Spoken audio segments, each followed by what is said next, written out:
नमस्कार दोस्तों, स्वागत है आपका मेरे चैनल पे। दोस्तों आज हम बात करेंगे इंडिया के लोकली डेवलप किए गए अनमैन्ड एरियल व्हीकल रुस्तम 2 के बारे में, क्योंकि दोस्तों इसका 7th वर्जन आ गया है और उसके ऊपर भी टेस्ट होने हैं। तो जानेंगे इसके अंदर क्या नए फीचर्स ऐड किए गए हैं। तो चलिए दोस्तों शुरू करते हैं। तो दोस्तों एरोनॉटिकल डेवलपमेंट एस्टेब्लिशमेंट के द्वारा तैयार किया गया medium altitude long endurance unmanned aerial vehicle का अपग्रेडेड वर्जन रुस्तम 2 अब टेस्टिंग के लिए रेडी है। दोस्तों अभी जो रुस्तम 2 का प्रोटोटाइप आ रहा है, इसका नाम है AF6 से, यानी कि एयर फ्रेम 6 से, और ये 7वां प्रोटोटाइप है। इससे पहले जो प्रोटोटाइप था उसका नाम AF6 था, और जो कि एक टेस्ट के दौरान एक्सीडेंट हो गया था और दुर्घटनाग्रस्त हो गया था। और ये दोस्तों चित्रदुर्ग कर्नाटका के अंदर हुआ था 17 सितंबर 2019 को। दोस्तों एरोनॉटिकल डेवलपमेंट एस्टेब्लिशमेंट एक DRDO की ही लैब है और ये अनमैन्ड प्लेटफॉर्म और सबसोनिक क्रूज मिसाइल के ऊपर काम कर रही है। जब रुस्तम 2 आर्म्ड फोर्सेस को मिलेगा तो उसके बाद ये सर्विलियंस और रिकनेशन मिशन को अंजाम देगा। दोस्तों जो छठा प्लेटफॉर्म, इसका जो छठा प्रोटोटाइप एक्सीडेंट हुआ था,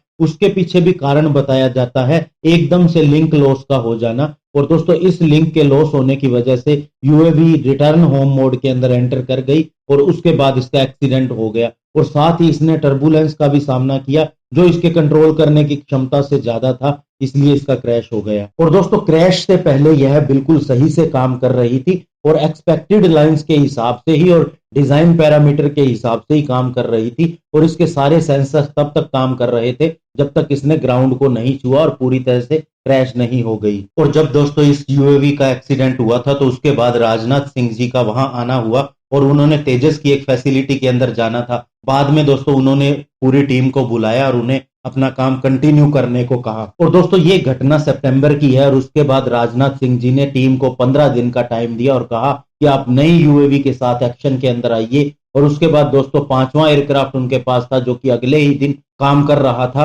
और नए प्रोजेक्ट के ऊपर भी काम शुरू कर दिया गया था। और दोस्तों ये जो 7th प्लेटफॉर्म है, प्रोटोटाइप है AF6 से, इसके अंदर कई नए फीचर है। अगर इसका कंपैरिजन हम 5th प्रोटोटाइप AF5 से करें, और इसके अंदर दोस्तों 180 हॉर्स पावर का ओस्ट्रो इंजन लगा है, जबकि पुराने प्रोटोटाइप के अंदर 115 हॉर्स पावर का रोटेक्स इंजन लगा था। इसके अलावा दोस्तों इसके अंदर एक सॉलिड स्टेट रिले बेस्ड लो वेट पावर डिस्ट्रीब्यूशन यूनिट भी है और लोकली डेवलप किया हुआ इंडिजिनस इनर्शियल नेविगेशन सिस्टम भी है जिसे RCI हैदराबाद ने डेवलप किया है। साथ ही इसके अंदर लिथियम आयन बैटरीज और सैटेलाइट कम्युनिकेशन भी है जिसे सेटकॉम लिंक भी कहा जाता है। और दोस्तों सर्विलियंस के लिए जो नई चीजें ले जाई जा सकती हैं वो है इलेक्ट्रॉनिक इंटेलिजेंस कम्युनिकेशन, इसके अलावा सिंथेटिक अपर्चर रडार और long medium range electro optical system. दोस्तों DRDO ने रुस्तम 2 के ऊपर नवंबर 2016 के अंदर काम करना शुरू किया था और तब से लेकर अब तक इसकी 77 फ्लाइट हो चुकी हैं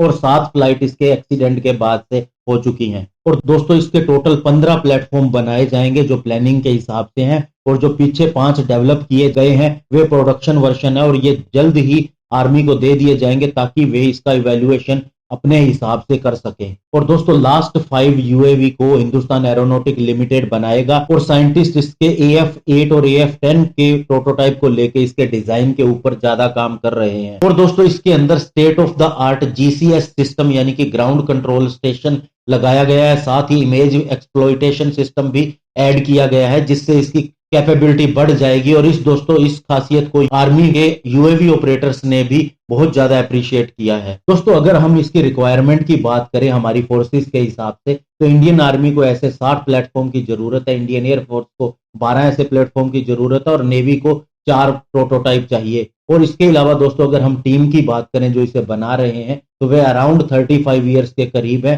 और टोटल 30 साइंटिस्ट और इंजीनियर इसके ऊपर काम कर रहे हैं। और दोस्तों ऐसे किसी भी प्लेटफॉर्म के अंदर सबसे बड़ी जरूरत होती है इसका वेट कम करना, जिसके ऊपर ADE काम कर रही है। और अभी दोस्तों इसके अनवांटेड वेट को कम करने का पूरा प्रयास किया जा रहा है जो कि लगभग 260 किलोग्राम तक हो जाएगा। और दोस्तों अगले जो प्रोटोटाइप आएंगे उसके अंदर इसके पेलोड और इसके अलावा डाटा लिंक के अंदर भी वेट कम करने का प्रयास किया जाएगा। और दोस्तों अंत में मैं इतना ही कहना चाहूंगा, जब डेफ एक्सपो 2020 चल रहा था तो उस समय DRDO के chairman doctor G Satish Reddy ने कहा था कि हम जो पीछे हमारे डिले हुए हैं उन सभी को ओवरकम करते हुए अब हमारी प्रायोरिटी है जिन चीजों के ऊपर काम चल रहा है उन्हें जल्दी से जल्दी पूरा किया जाए। और इसके अलावा जो हमारे रिसेंट मिशन रहे हैं उनके अंदर हमने पूरी तरह स्पीड के मंत्रा को दिखाया है और हम अपने काम को पहले से बहुत तेजी से कर रहे हैं। और दोस्तों ये प्लेटफॉर्म चूंकि इंडिजिनस है, इसके ऊपर स्लो एंड स्टेडी काम से केवल इसलिए हो रहा है कि इसकी टेक्नोलॉजी जो डेवलप की जाए